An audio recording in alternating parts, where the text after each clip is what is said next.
Hello and welcome back to day 16 of the UK speed server. I just spoke for absolutely ages and I didn't realise that the stream wasn't turned on. So there you go, I just wasted about 12 minutes of my life. But we do have stuff to talk about today. I guess I already know what I'm going to talk about now. We were attacked earlier on. I'll talk a little bit about what we did to prepare for the attack. I saw the attack coming in. I had about 40 minutes to prepare. What I did as soon as I saw it coming in was send all of our scouts out to the village that was attacking us. I did this for two reasons. Just because I wanted to see what was in the village. So as we can see here, I got this report back and he has 6,100 club swingers left in his village. We knew he wasn't sending a huge attack. He's also got his rams and his catapults there, even though you can tell from how long the attack's going to take to reach you whether rams and catapults are being sent. But there definitely wasn't any being sent there. We still wanted to know how many troops, like foot soldiers, were being sent across. As you can see, if he's got 6,000 left in his village, he probably hasn't sent that many. Had he had no troops at all in this village, I would have probably dodged the attack rather than leaving my small amount of defense I have in the village there at the moment. So I would have sent those out so they weren't attacked and just spent all of the resources so he got nothing from it. But because I saw this report, I was able to leave my defensive troops in the village and we'll take a look at the attack. The other reason I sent my scouts out is because we don't really want them in the village defending. They can be out somewhere else. They're not going to add any sort of defensive value. Something else. So what else we did to prepare for the attack was we swapped our hero sword from the Imperatoress to the Legionnaire, so we could add +3 attack and +3 defense to each Legionnaire that was in the village defending. This is because I wanted to get rid of the Imperatoress from the village during the raid so none of them died. This is because they're not our defending troops. We don't want to be using them to defend. They're our raiding troops. They're out going to get us resources, a little bit of attacking strength at the moment, whilst we're still building up our hammer in the second village. So we sent those out just to a village that I knew was safe. That Loco man from FL2 we spoke about yesterday. I've just been continuing farming him. So I knew the troops would get there safely and get back and miss the raid on our village. We'll take a look at the raid. So he did get a few resources, even though I did gold and spend all of the resources I had available in the village at the time of the attack to try and stop him from getting anything. Just the fact a couple of resources built up in that time, he was able to grab some iron and some wheat, plus we needed to gold to build more scouts anyway because we just killed them all off scouting him. So yeah, he did end up losing 169 axemen, and we only lost 11 legionnaires and 16 praetorians, and a little bit of our wildlife, which I was more disappointed about. But I do like having a little zoo available in my village for defence. But yeah, so it worked out well for us. Our city walls obviously done a great job. He's obviously lost a lot more resources in those troops than he's gained. I don't know why he's done this. Maybe it's just because to get a feel of whether he'd get resources back from us or what sort of troops we had available in there, or his army did seem to be mainly club swingers. It's generally a better idea to build like all club swingers or all axemen. You don't really want to split of the two, just because it makes things easier and it's more powerful to do it in that way. So I don't know whether he'd got these on adventures or built them in the past and no longer wanted them or wanted to focus on his club swingers, just to make sure they were got rid of basically troops he didn't need, just showing their authority around the area. But whatever, I don't mind. It's great. It's brilliant. It's what I expect from Travian. It's all about being attacked and attacking other people. It's not all one way. You've got to expect these kind of things. But yeah, it's great. It gives me something to talk about on the stream at least anyway. So yeah, that was good. And I don't know what I'm going to do with this village. We're going to have to move our capital across to our second village very shortly once all the wheat fields reach level 10. Because we want to continue upgrading them as much as we possibly can and as quickly as we possibly can to bring in as much wheat as possible to enable us to build the biggest hammer possible. So what I would usually do is just fill this village with like 3,000 or 4,000 scouts. That way, if I ever need to scout anyone, I can do. That's just because it's going to be quite unlikely that anyone has 3 or 4 thousand scouts that I won't be able to scout, and if they do, it's not going to happen very often. Also, other players would never be able to get a scout report back off this village, so they would never know what was in here. Plus, it's nice just to have one scouting village available, because you don't really want to be splitting scouts across all of your villages. It's much nicer just to have them building in one. You can send them to reinforce other villages, and you still get scout reports if you are scouted anyway. So yeah, we've just been continuing to upgrade our buildings in this. I'm very conscious that once we come out of once we move our capital across to the second village, that players are probably going to try and conquer this. It would be quite a big loss to us, because it does have 678 population, so not something we want to lose. That's producing, what, 22,000 resources or something? Yeah, 22,000, roughly 250 per hour.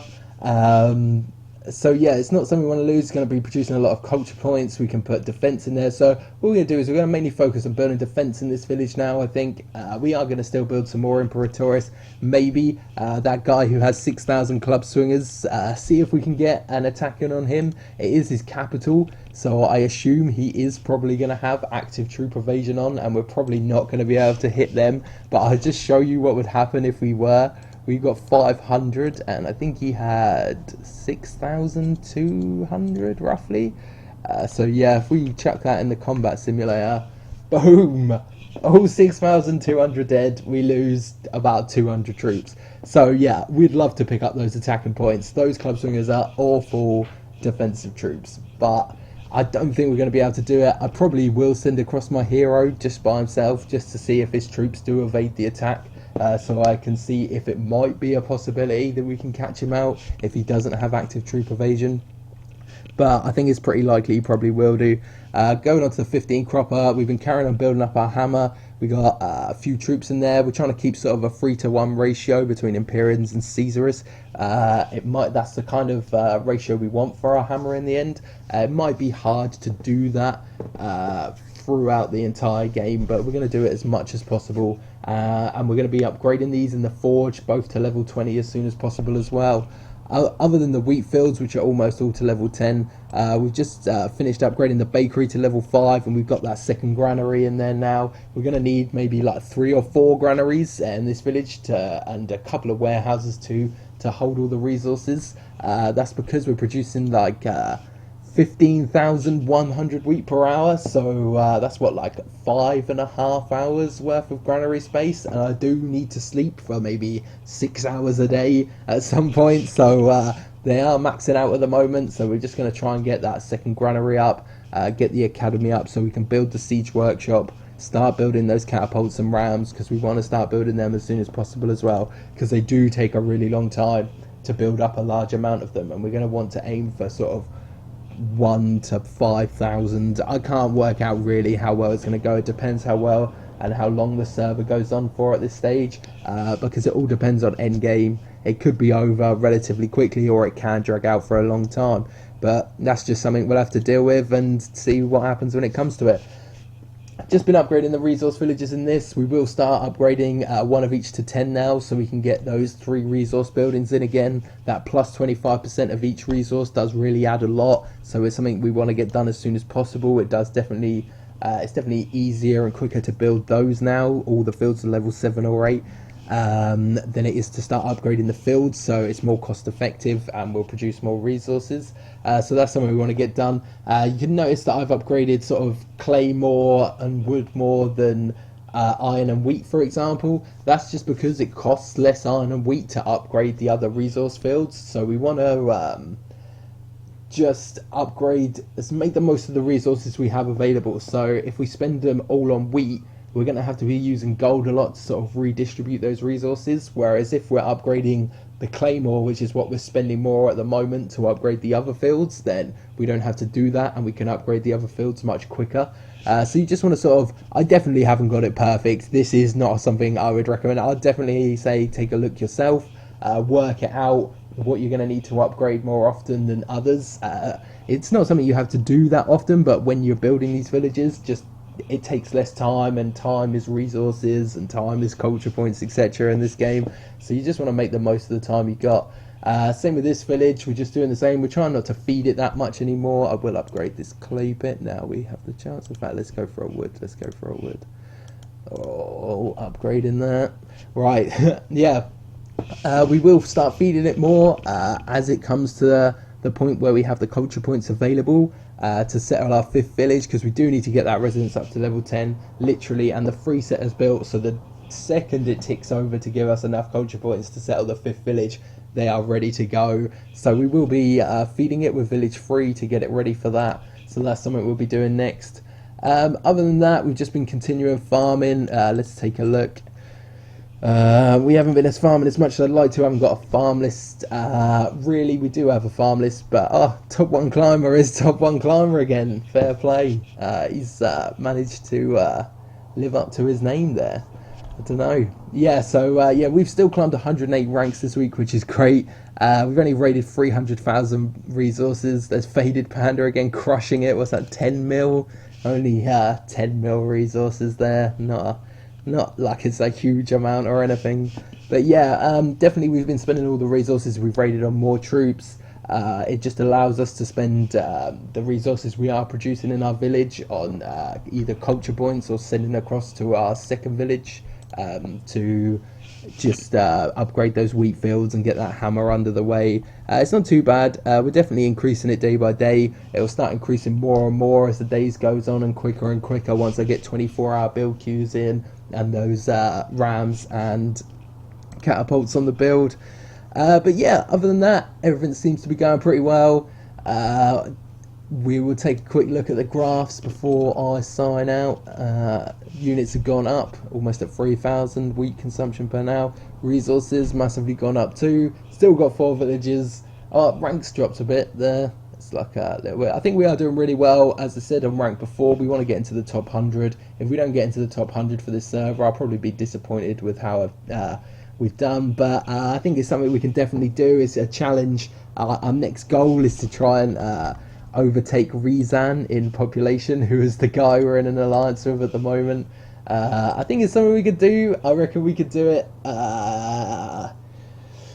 What's today? Wednesday. I reckon by Monday, I think it might be a push. He's been growing really well as well, but I think we're definitely growing quicker, and he's someone we can definitely overtake. I reckon he'll be pretty surprised when we do get over his population. But yeah, I reckon that's something we can do by Monday. We set a goal. I don't know. I think that might be a push, but we'll give it a go. We can only see, can't we? But yeah, it's been going well. I don't think the hero's leveled up anymore. We've still just got everything on fighting strength. He hasn't picked up anything else interesting from adventures other than resources. And there's no other really great attack reports. We've just been keeping on Locomad, trying to scout other local players, find out information. I'm trying to find someone I can use my 500 Imperatoris on for you to give you a decent attack report or a nice full bag of resources too. We did get one yesterday, none today. I'll keep on looking. I'm going to find something. Thank you for tuning in, guys. It's been great as always. Have a good one.